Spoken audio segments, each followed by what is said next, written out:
Today, we're looking at some of the most pointless horror remakes.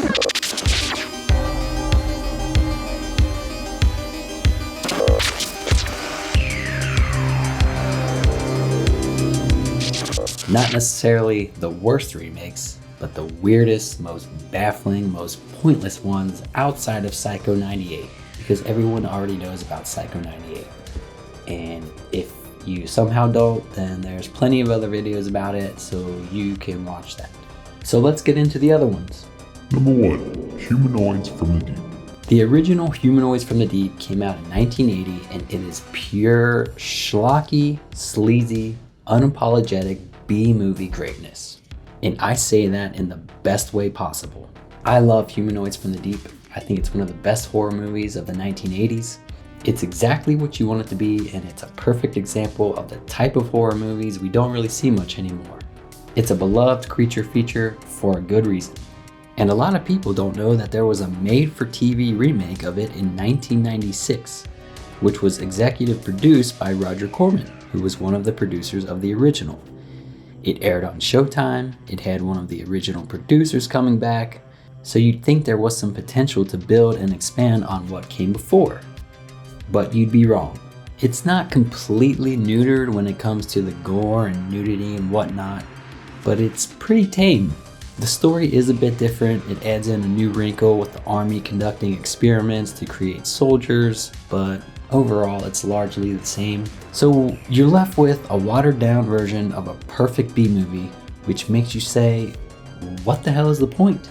There's not as much creature mayhem, it oddly reuses footage from the original in some parts, and overall it has nothing new to say. There's really nothing here to justify its existence. It does, however, feature a young Walton Goggins.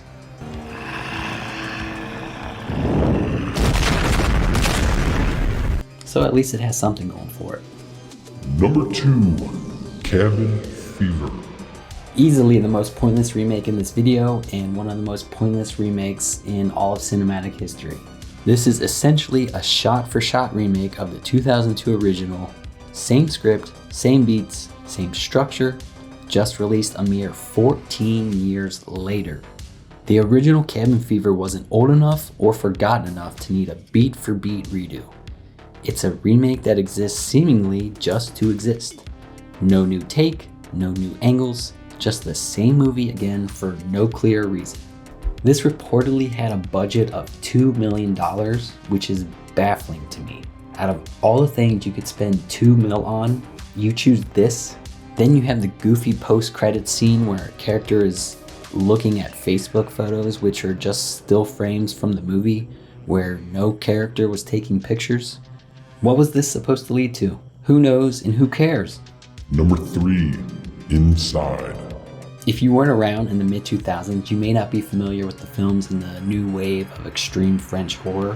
Inside was one of those films, and it has one of the darkest, most fucked up endings in cinematic history. I won't spoil it here because you should experience it for yourself, but believe me when I say it is dark.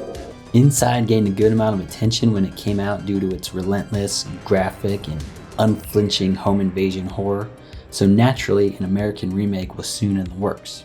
The remake came out in 2018 and it completely fucking neuters the ending. I mean, it's almost offensive how much they massacred the climax. Inside isn't a film that you remake as safer. The brutality is part of the film's DNA. Neutering the content doesn't just make it a lesser version, it makes it a fundamentally different movie wearing the same title. It's like remaking Halloween without Michael Myers. Pointless. 4, Martyrs. Piggybacking off of Inside, Martyrs was also a part of the new wave of extreme French horror, and it got a remake in 2015. Unfortunately, that remake was also a toned down, mostly hollow shell of the original. Now, to be fair, this at least tried to throw in some new wrinkles to the story. The overall gist is the same, but it does make some changes and at least tries to weave its own path, so I do give it credit for that. But the agonizing brutality of the original just isn't present in the remake. And in a movie where the entire point is to torture somebody so much that they can see into the afterlife, it really begs the question of, what's the fucking point? It's like remaking Texas Chainsaw Massacre without Texas. Or without a chainsaw. A toned down version isn't just not as good, it's missing the entire point of why the original mattered in the first place. Not so fun fact, Pascal Laguerre, director of the original, said he only got through 20 minutes of this remake, and watching it was like watching his mom get assaulted. Yikes. Number 5, Day of the Dead. We got a twofer for this one. The original Day of the Dead is a slow burn, character-driven zombie film with its own unique identity within the Romero Dead trilogy. A lot of people prefer Dawn over Day, but Day was always my favorite of the original trilogy. Captain Rhodes is a fantastic villain with some of the best lines of the 80s. I'm running this monkey farm now, Frankenstein, and I want to know what the fuck you're doing with my time! And the end has some of the best zombie carnage ever put on screen. In 2008, we got a remake that has a completely different set of characters, story, and tone. It also weirdly takes place almost exclusively at night. Almost seems like it's a shameless cash grab that was taking advantage of the name. Anyway, it's an action-heavy, very mid-2000s direct-to-video zombie movie that has very little to do with the original outside of zombies and a character named Captain Rhodes. And they do eventually get to an underground bunker for like the last 20 minutes of the movie. So you can see it's not really remaking anything. Oddly enough, this was directed by Steve Miner, who was otherwise responsible for some of the better sequels in horror history. Stuff like Friday the 13th, 2 and 3, and Halloween H2O. He's also a very accomplished television director, so how he got tangled up in this, I don't know. Now, if you're thinking to yourself, man, I really wish there was another one of these mostly entertaining but overall mediocre and generic zombie movies that's whoring the Day of the Dead name, then you're in luck. Because 2017 brought us Day of the Dead Bloodline. While this one does stay closer to the source material, it suffers from a lot of the same problems as the 2008 version.